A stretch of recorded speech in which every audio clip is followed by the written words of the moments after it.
Hello everyone. In yesterday's class we covered common bus system, so in which we discussed what are the different type of registers we have, what is memory, how it works, if we want to select a particular register, how we are going to select it with the help of these selection lines.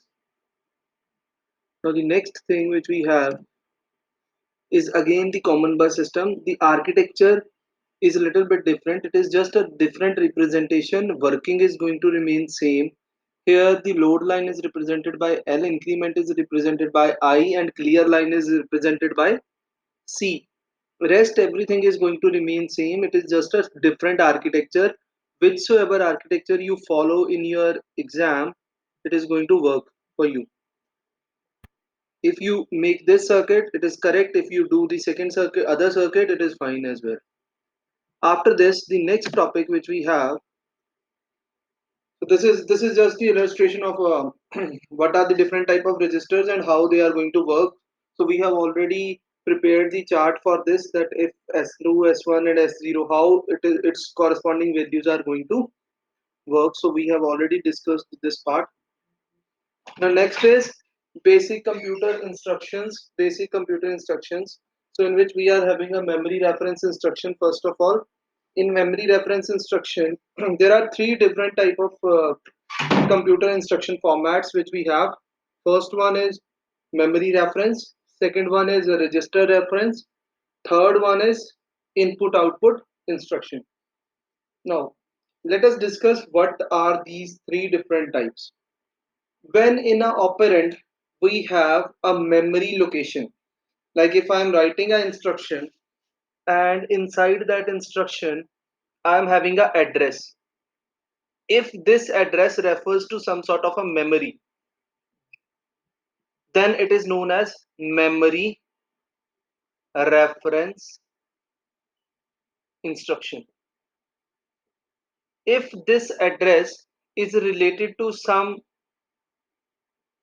register, then it is known as, if this is a register address, means address of a register, then it is known as register reference. And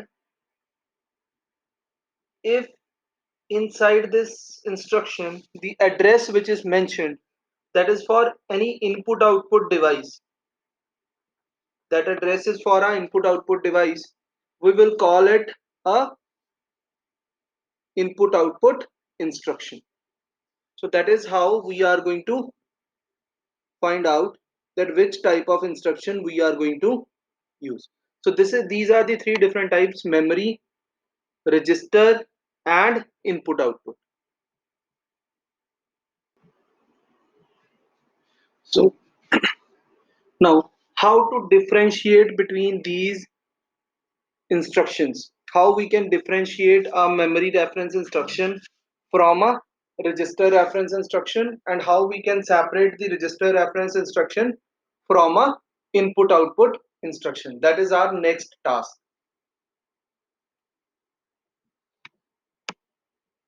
First of all, we will talk about the memory reference instruction.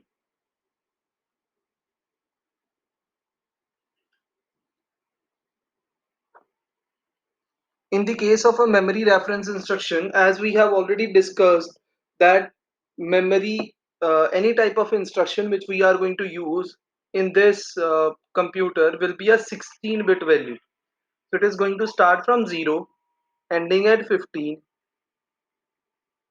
till first 12 bits, means 0 to 11. These are the 12 bits. So there will be a address, and this will be a opcode up to 14, and last one will be a addressing mode, or we call it as I, that is a addressing mode. If I is equal to 0,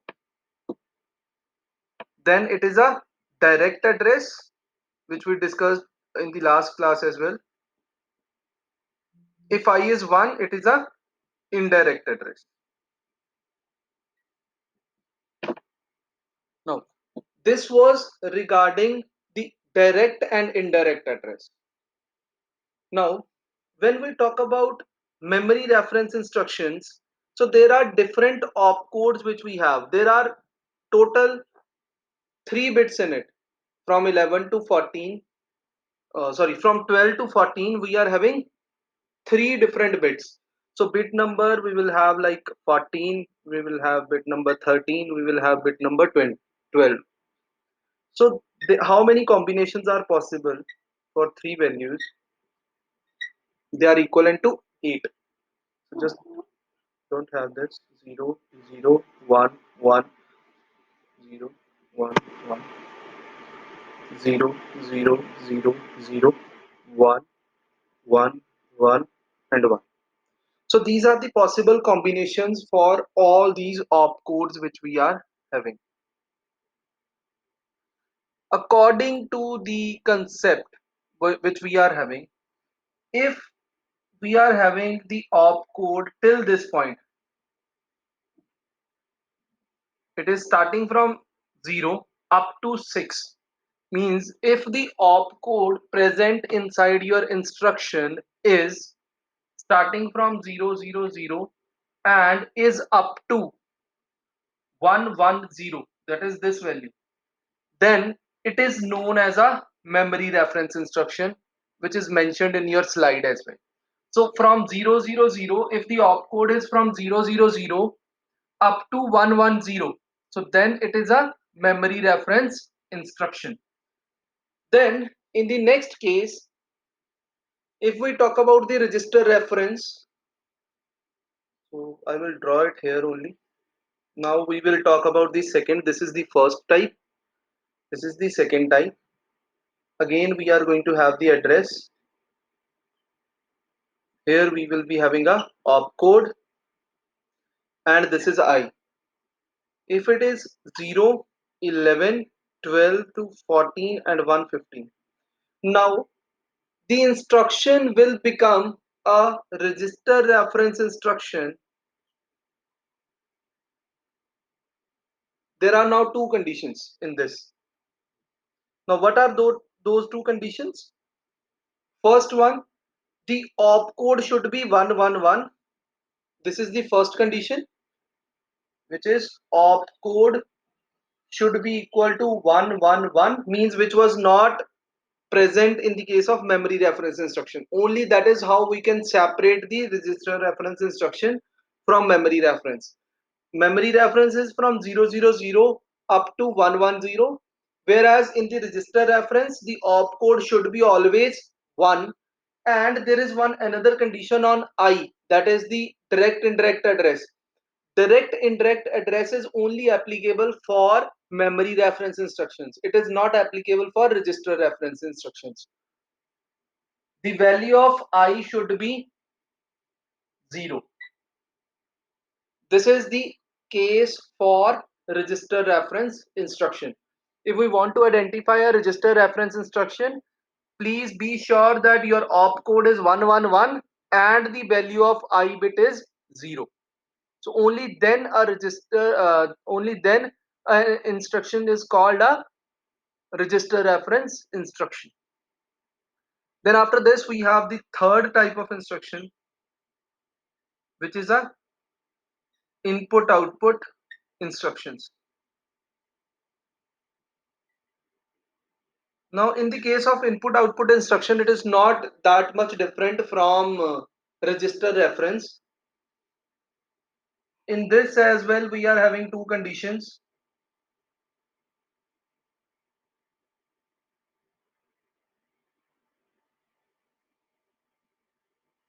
First is address,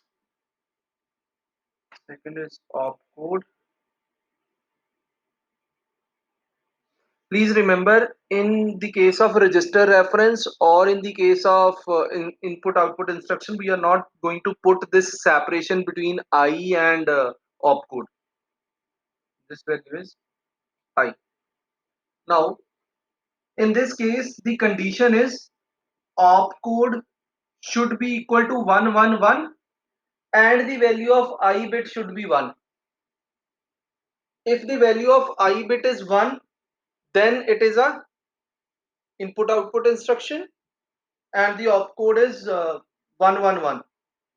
If the I value is 0 and opcode is 111, then it is a register reference instruction. Whereas in the case of memory, we are going to have opcode which can vary from 000 up to 110, and the I bit can vary from 0 to 1.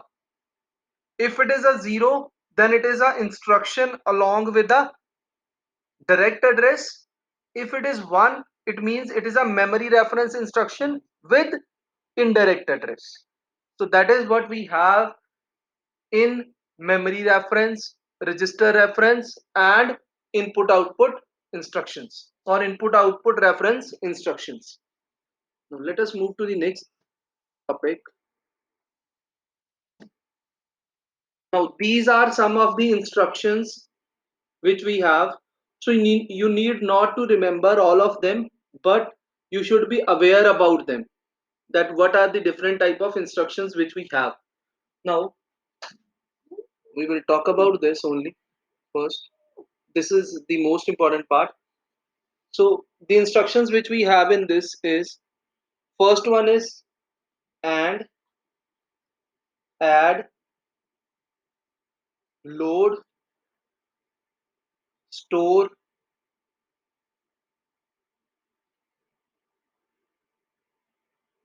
Okay.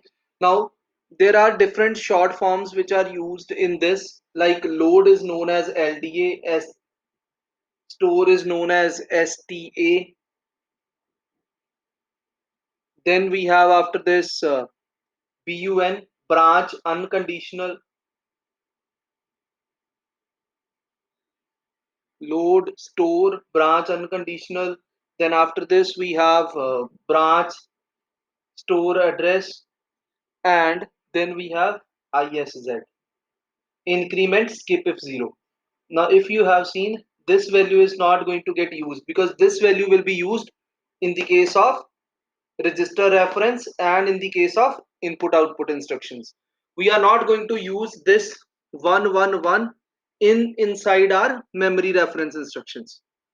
So the memory reference instructions are those instructions which are mentioned here: and load, and add, load, store, branch unconditional, branch save address, and increment skip if 0. So these are some of the commands. So the basic thing which we are going to do is, we are going to concentrate on the memory reference instructions more, but in register reference and in input output instructions you also need to remember one or two, because if there is any question like explain the register reference instructions, or explain any two register reference instructions, or explain any four register reference instructions, so you should be aware about their names and uh, how they perform their work. So that is the only thing which you need to remember. For input output, there is a simple instruction that it is a input output, skip on input flag 0, ION, IOF. So we will talk about them in the later part. Okay, but remember these. Now how we can, there is one flow chart which we can use to identify all these type of instructions. So we will talk about those instructions, those flow charts in the later part of our subject.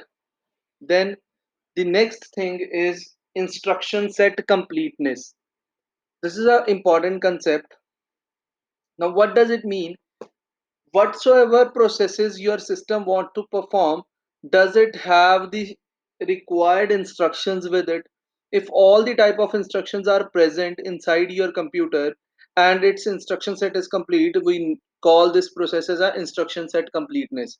Your system or your computer should have the ability to perform all the type of tasks by using the instructions which it has inside the system. So that is your instruction set completeness. Now next part is a little bit interesting. So I think you have done all the different parts of it, this instructions, this diagram. Now you are going to understand it in a little better way. So you have done the decoder part. If you look into it, I think there is no circuit which you haven't done. All the circuits which are there, you might be familiar with them. You are familiar with the instruction register, you are familiar with decoder, you also are familiar with the sequence counter. Okay, you are also little bit aware about the combination control logic. What is a control logic? Because you did that, the value of p which was having two values, it was working as a control circuit. So that was a small application, but now this timing and control signal has a big explanation at this place. So we will start with it.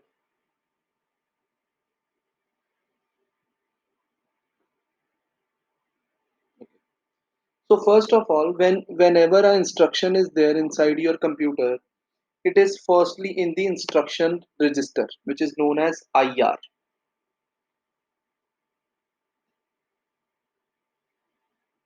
So this is an instruction register, and in this there are from 0 to 11 we have different addresses. Then we have 12th bit, 13th bit, 14th bit, and a 15th bit. Now currently we are talking about different type of instructions which we can have. There are three different types which we discussed already. There are memory reference instructions, we have register reference instructions, and we have input output instructions. Now we need to identify which type of instruction is it, which instruction is it which we are going to encounter in the instruction register. This is an instruction register. So inside the instruction register, there are 16 bit, and out of that, first 11 bits are for the address. So we are not going to worry about that much. So this is our control logic. So first 16 bits directly enter to this. This is a it will store the address of those instructions. Then the next task of this timing and control diagram is to simply decode the instruction. Now, what is decoding? Like if I have written some like value 000, now I need to know which type of instruction is it and what is the different what operation I need to perform according to this instruction. So the process or the work of this circuit is to tell the system that which instruction is it, whether it is add, whether it is and, whether it is or, what load, whether it is store, what type of instruction is it. So that you will come to know after decoding this entire uh, instruction. Now, while decoding, this is the instruction out of which 12 bits are for address, so they directly went to the control unit. 12, 13, and 14th bit are these three bits which are here. 15th bit is your I bit, which we are going to use to identify whether it is a direct address or a indirect address. Now we are going to use a circuit here.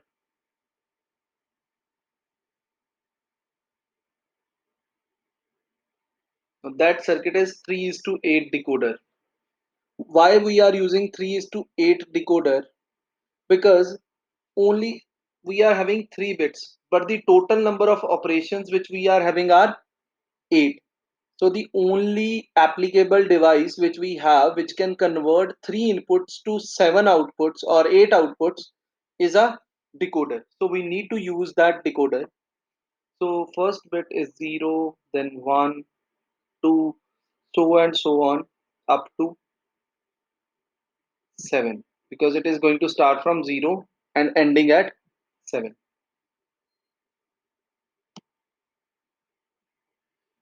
0, 1, 2, and last one is 7. Okay. So 3 is to 8 decoder, D starting from D0 up to D7. So this is D0 circuit which is going to get connected here. This is D0. I will just put the marks and this will go here till D7. till D7 it is connected at this place. Now the next thing which we are left with is our direct or indirect address. To identify that, we need to connect the 15th bit. Now this 15th bit is the ith bit which we have discussed in the previous slide.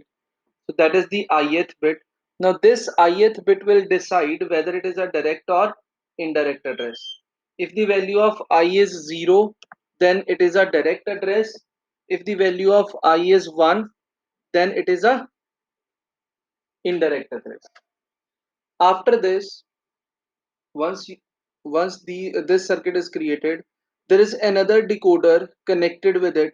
So that decoder is a 16-bit decoder, 4 is to 16 decoder. So we will discuss about it, why it is a 4 is to 16 decoder connected with it. So in 4 is to 16-bit decoder, we are having timing diagrams or timing values. This is T0. The last timing cycle is 15. Now T0 is the first cycle and T17 is the last cycle. Now what does it mean?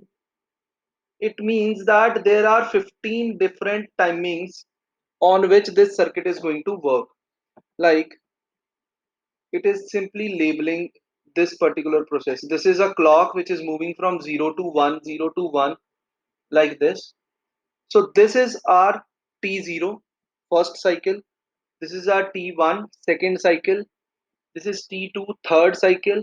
This is T4, sorry, T3 fourth cycle. Now this will be continued till T15, and once T15 is there, again just assume that this value is T15 or T13. This was T13, this is T14, this is T15. Then the last value which we are going to have at this place will be again T0. Why? Because we are having a 4-bit sequence counter connected with it. And this 4-bit sequence counter can only have 2 raised to the power 4 values, that is 16 total values.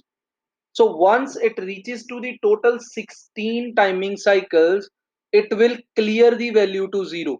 So if you check the diagram, so we are having a 4 different 4-bit sequence counter connected with it. Now this sequence counter which we are having is having different values. First one is clock, second is our clear, and last one is increment. Now what is happening if we are not connecting this sequence counter or a timing diagram with it? It will simply keep on moving like this. There will be no labeling of this cycle. Now if I want to find out which cycle number is this, so it is not possible till the time I don't count the previous values. So it is not possible to count the previous values because we don't know what was the value there. Now if we use it with a 4-bit decoder, it is simply going to label them, so we can identify which value it is. Like, firstly clock cycle will move to 1, this value will be enabled, so T0 will be there. If it is next time the clock will move up, the value by the decoder will be T1, then T2, T3, T4, T5. Now if I am at this place, I can simply identify that it is the fifth cycle which is going on. So this decoder is used simply to identify that which clock cycle we are moving in. And if we are having 16 such clock cycles, just assume the last clock cycle which we have is T15. Now in T15, once it reaches to T15, we are not having any further value. So this sequence counter will automatically get 0. Now how it will get 0? With the help of this clear signal. It is the task of your system to have 15 clock cycles at max. So you can see how it is going to work in the next slides once you are inside the identification flowchart. So you will identify that what happens at T0, what happens at T1, what happens at T2, what happens at T3. what happens at T4. So you will have like at this place fetch process is done, in T1 decoding is done, in T2 calculate the effective address is there, then in T3 what is done, T4 what process we are going to follow. So according to that we are having these timing diagrams. So increments function is just to increase the value of this sequence counter by 1. Means it will start from 0, it will keep on incrementing by 1 every time. Up to 15 it will increment, then the clear signal will be there, it will be 0 again.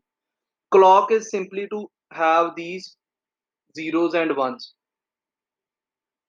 Now, whenever an instruction enters in your timing and control signal, then it is going to perform the function.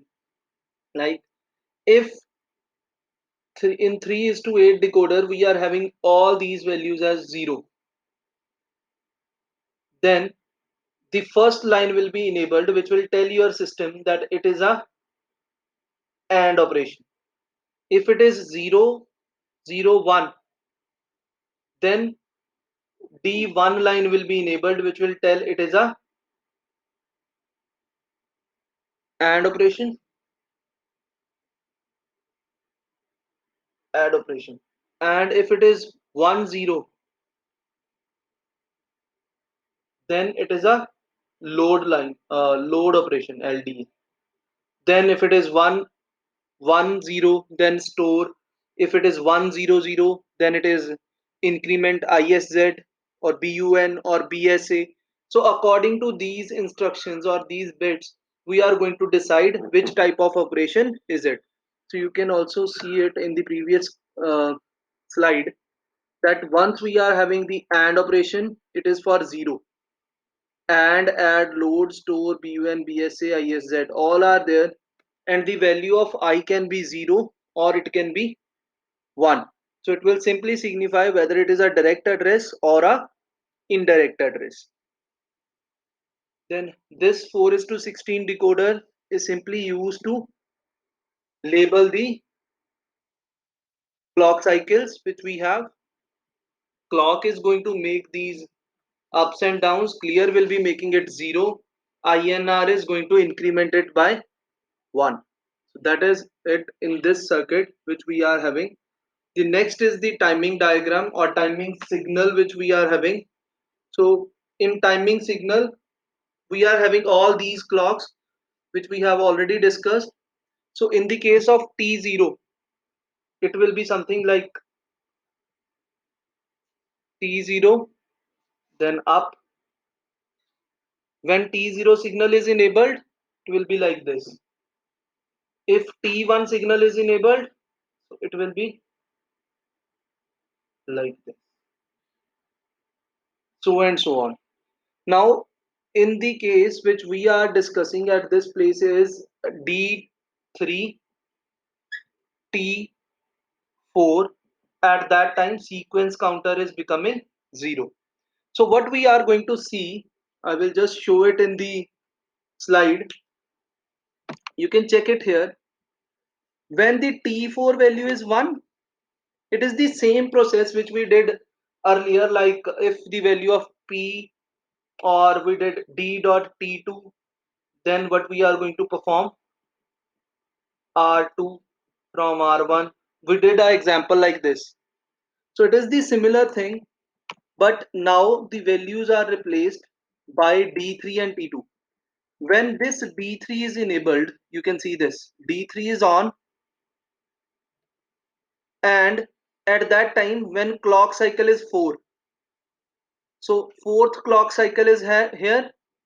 Now what is it? Why we are saying like this? Sorry, I think it should be then. There is some problem in the diagram. So I have used the same one. So it is, if this is T0, T1, T2. So 0 will start from this place and end at this place. Now why it is like this? Because zero's value starts from this place and ending at this. Similar for T1. Now if we talk about 0 to 1, then 1 to 2. So what happens till the time value is not becoming 1, that part is for this value. So 1 has started from here, ends at this place. The value of 2 means it has increased from 2 at the 1 at this place and ends at this. So that is what happening in this case. The T1 cycle is starting from T0 and ending at T1. T2 cycle starts after T1 and ends before T2. So that is what happening at this place. That is why this value is starting before T2. So it starts from here, ends at this place. Now what is our condition? It is D3 T4. So D3 will be enabled here. If D3 is enabled at this place and T4 is enabled here. So both are 1. When both are 1, what is the operation? SC becomes 0. So this sequence counter is now 0. So this sequence counter is turned to 0 when D3 and T4 both are 1. So this is how we are going to make it work. If you have any problem in this circuit, you can ask again. So in the next class, we will be talking about the instruction cycle. Thank you so much.